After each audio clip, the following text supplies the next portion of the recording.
Hello students and welcome back to our channel. अब हम अपने बीएड सेकेंड ईयर के फर्स्ट पेपर को कंटिन्यू करते हुए यूनिट 2 पे आ चुके हैं और इसके अंदर हम डिस्कस करने वाले हैं सबसे पहले पार्ट 1 के अंदर different facets of knowledge and relations. ठीक है, तो अलग अलग फैसेट्स जो हैं यानी जो कॉन्सेप्ट के ग्रुप्स हैं उसको हम डिस्कस करेंगे। सच एज सबसे पहला क्या है, local and universal knowledge. After that concrete and absolute, theoretical and practical, contextual and textual, school and out of school knowledge. ये सारे फैसेट्स हम इसमें डिस्कस करने वाले हैं। ठीक है, सबके बारे में आपको पता होना चाहिए एंड ट्रस्ट मी बहुत ईजी है। ईजी शब्दों में मैं आपको एक्सप्लेन करूँगी ताकि आप अपने एग्जाम में लिख के आ सकें।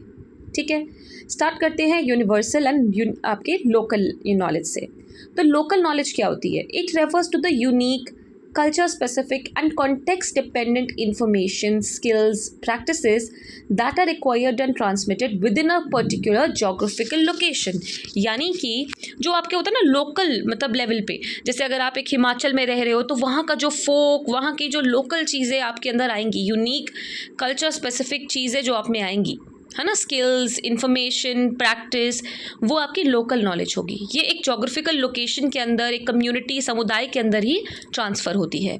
ठीक है, ये वो नॉलेज है जो उस जगह पे रहने वाले लोगों ने ओवर टाइम डेवलप करी है, यानी वहाँ रहते रहते उनमें वो चीज़ डेवलप हुई है। अब जैसे अगर आप देखिए वहाँ का पहनावा है, ठीक है, अब ओवर द टाइम वो पहनावा वहाँ पे डेवलप हुआ है, लोग वो पहनावा पहनते हैं, राइट तो वो एक ओवर टाइम डेवलप हुआ है और अब भी लगातार उसमें चेंजेस आ रहे हैं। ये एक्सपीरियंस पे बेस्ड होता है ना। लोकल नॉलेज हमारे एक्सपीरियंस पे, दादा परदादा के एक्सपीरियंस पे ही बेस्ड है। ये डायनेमिक है, विद टाइम विद एनवायरनमेंट ये बदल रहा है। ठीक है, जैसे देखिए लोकल नॉलेज क्या हो गई, एक अगर फार्मर है जो गांव में रहता है उसको बड़े अच्छे से पता होगा कि यहाँ पे क्या सॉइल कंडीशंस हैं, कहाँ मैं लगा सकता हूँ पौधा, किस समय लगा सकता हूँ, यहाँ पे बेस्ट खाद कहाँ मिलेगी, मार्केट की लोकल डिमांड क्या है ना। तो ये सब जो चीज़ें ये लोकली ही उसको पता है। अगर मैं चाहूँ कि मैं दिल्ली से जाके फार्म में जगह लेके अपना पौधा लगा लूँ, सुनने में इंटरेस्टिंग लगेगा, बट अगर आप रियलिटी में देखें, मैं वहाँ के बारे में कुछ नहीं जानती हूँ, तो हो सकता है मेरी क्रॉप जो है वो फेल हो जाए। ठीक है, यूनिवर्सल नॉलेज क्या होती है? ये एक जनरल नॉलेज है, जनरल कॉन्टेक्स्ट इंडिपेंडेंट, यानी एक पर्टिकुलर कॉन्टेक्स्ट पे डिपेंडेंट नहीं है। ये वो कॉन्सेप्ट्स हैं जो अक्रॉस डिफरेंट कल्चर्स भी एग्जिस्ट और एप्लीकेबल हैं। मतलब ये हमारी फंडामेंटल नॉलेज या अंडरस्टैंडिंग है वर्ल्ड की। ठीक है, एंड दिस इज़ स्टैटिक क्योंकि ये बदल नहीं रही है। जैसे देखिए आप, यूनिवर्सल नॉलेज जो होती है वो साइंटिफिक होती है, थ्योरेटिकल, टाइमलेस एंड ग्लोबल। इन सब की क्या मतलब है? साइंटिफिक है मतलब उसका कोई एक्सपेरिमेंटेशन पे बेस्ड है, हमने किसी एक्सपेरिमेंट करके कुछ एम्पेरिकल एविडेंसेस के द्वारा इसको इस्टेब्लिश किया है। थ्योरेटिकल यानी कि ये एब्स्ट्रैक्ट है और जनरलाइजेबल है, यानी इसको मैं जनरलाइज कर सकती हूँ। टाइमलेस है यानी ये अक्रॉस टाइम्स ये रेलेवेंट रहेगा। ग्लोबल है, ये हर जगह पे, किसी पर्टिकुलर जोग्राफिकल लोकेशन पे नहीं बल्कि हर जगह एप्लीकेबल रहेगा। जैसे एग्जांपल में आपको बताएं, लॉ ऑफ ग्रेविटी है ना, हर जगह पे आप दिल्ली लो, जम्मू लो, हिमाचल लो, यूएसए लो, हर जगह ये नॉलेज एप्लीकेबल है। Got it? लोकल और यूनिवर्सल फैसेट के बीच में आपको अंतर समझ में आ गया, मतलब इनके मीनिंग समझ में आ गए। Next we come to concrete and absolute knowledge. Concrete knowledge कौन सी होती है? ये वो नॉलेज होती है जो किसी स्पेसिफिक ऑब्जर्वेबल, यानी जो हम ऑब्जर्व कर सके ऐसे फैक्ट्स या एक्सपीरियंस पे बेस्ड है। कुछ कॉन्क्रीट, कुछ पुख्ता। ठीक है, ये क्योंकि पुख्ता है, एम्पेरिकल होगा, इसको हम ऑब्जर्वेशन और एक्सपेरिमेंट के थ्रू प्रूव कर सकते हैं। इसको हम एम्पेरिकल नॉलेज भी बोलते हैं। ये एविडेंस और एक्सपीरियंस पे बेस्ड है, इसको वेरीफाई हम मेजरमेंट या ऑब्जर्वेशन से कर सकते हैं। जैसे Delhi is capital of India, concrete fact है, किसी भी सोर्स पे देख लो, जीके की बुक उठा लो, इंटरनेट पे देख लो, बात वही रहेगी। ठीक है, एब्सोल्यूट नॉलेज क्या होती है? वो नॉलेज है जो कि यूनिवर्सल और अनचेंजिंग है। ठीक है, यानी कि और ये क्या है? इंडिपेंडेंट है इंडिविजुअल के पर्सपेक्टिव के। सो एब्सोल्यूट नॉलेज जो है वो थोड़ा फिलोसफिकल है, इसको हम प्रूव नहीं कर सकते, है ना, जैसे हम पिछली नॉलेज को कॉन्क्रीट को कर रहे थे। बट ये एब्सोल्यूट नॉलेज हमारी फिलोसफिकल नॉलेज है जो हमारे रिलीजियस बिलीफ, फिलोसफिकल बिलीफ से जुड़ी है, और इसको हम प्रायोरी नॉलेज भी बोल सकते हैं। ठीक है, तो it is based on the belief, मतलब इसको हम किसी एक्सपेरिमेंट से प्रूव तो नहीं कर पा रहे हैं, लेकिन हमने ये माना हुआ है कि देखो ऐसे ही होता है। जैसे हम बोलते हैं 2 + 2 4 है। अब भाई क्यों है 4? कैसे है 4? इंग्लिश की स्पेलिंग ENGLISH ही क्यों है? मतलब कुछ और क्यों नहीं हो सकती? इंग्लिश को इंग्लिश ही क्यों बोलते हैं? ये क्या है? ये हमारी एब्सोल्यूट नॉलेज है, यानी यूनिवर्सल है, सब यही बोलते हैं, लेकिन ये हमारे बिलीफ पे है। ये कहीं पे हमने इसका कोई कल्चरल हिस्टोरिकल कॉन्टेक्स्ट नहीं है, ठीक है।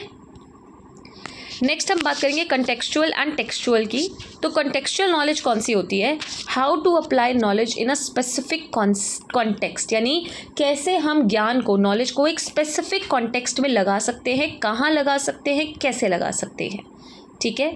ये जो है ये डिपेंडेंट होता है, किस पे डिपेंड होता है? एक सिचुएशन, सर्कमस्टांस जिस पे हम इस नॉलेज को लगा रहे हैं, क्योंकि हमें किसी कॉन्टेक्स्ट में, किसी संदर्भ में लगानी है ये, ठीक है। सिचुएशन स्पेसिफिक होती है ये।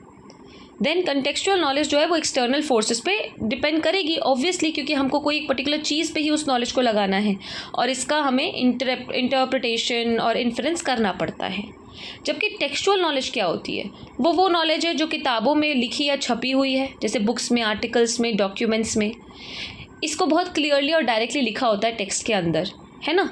और लैंग्वेज डिपेंडेंट होती है, यानी इसको हम लैंग्वेज की मदद से ही एक्सप्रेस कर पा रहे हैं। आपकी जो टेक्सचुअल नॉलेज है पूरी तरह टेक्स्ट पे डिपेंडेंट है। उसको क्या रिक्वायर्ड है? रीडिंग कॉम्प्रिहेंशन और language skills.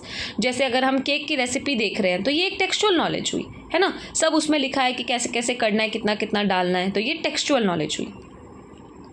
Theoretical and practical knowledge facet क्या है हमारा? थियोरेटिकल नॉलेज होती है जो थ्योरी से रिलेटेड, एब्स्ट्रैक्ट, कॉन्सेप्चुअल या आपकी जनरलाइजेबल अंडरस्टैंडिंग एक चैप्टर की।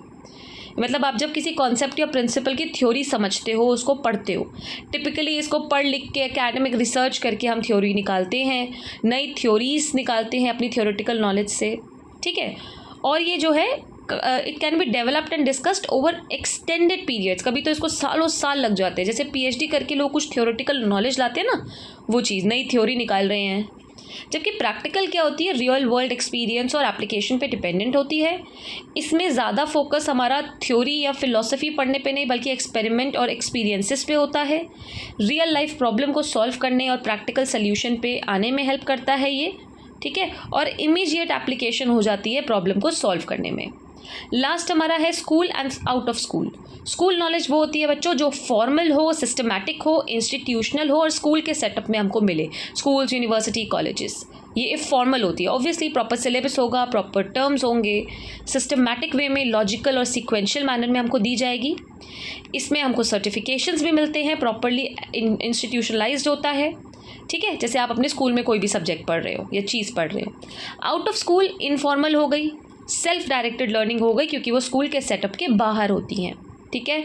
देखो स्कूल वाली फॉर्मल थी, ये हमारी इनफॉर्मल हो जाएगी। हम अपनी ऑब्जर्वेशन से, अपने डेली एक्सपीरियंसेस से, इंटरैक्शन से जो भी सीख रहे हैं। देन ये एक्सपेरिमेंटल होती है, क्योंकि ऑब्वियसली आप क्या कर रहे हो स्कूल से बाहर, अपनी कुछ ऐसा सिर्फ पढ़ाई से रिलेटेड नहीं, थोड़ा बहुत आउट ऑफ द बॉक्स जाकर भी रियल वर्ल्ड एप्लीकेशंस कर रहे हो। सेल्फ डायरेक्टेड है, क्योंकि स्कूल वाले तो नहीं बोल रहे आपको ये करो वो करो, आप खुद से कर रहे हो बिना किसी की फॉर्मल गाइडेंस के, ठीक है। जैसे आप कोई म्यूजिकल इंस्ट्रूमेंट सीख रहे हो या आप कोई नई लैंग्वेज सीख रहे हो, ठीक है, जगह जगह पे ट्रैवल करके, तो ये हमारी आउट ऑफ स्कूल नॉलेज हो गई। That is all for this particular lecture students. I hope आपको समझ में आया हो। अब हम नेक्स्ट वीडियो में दूसरा लेक्चर इसका कंटिन्यू करेंगे। So thank you for watching and keep learning.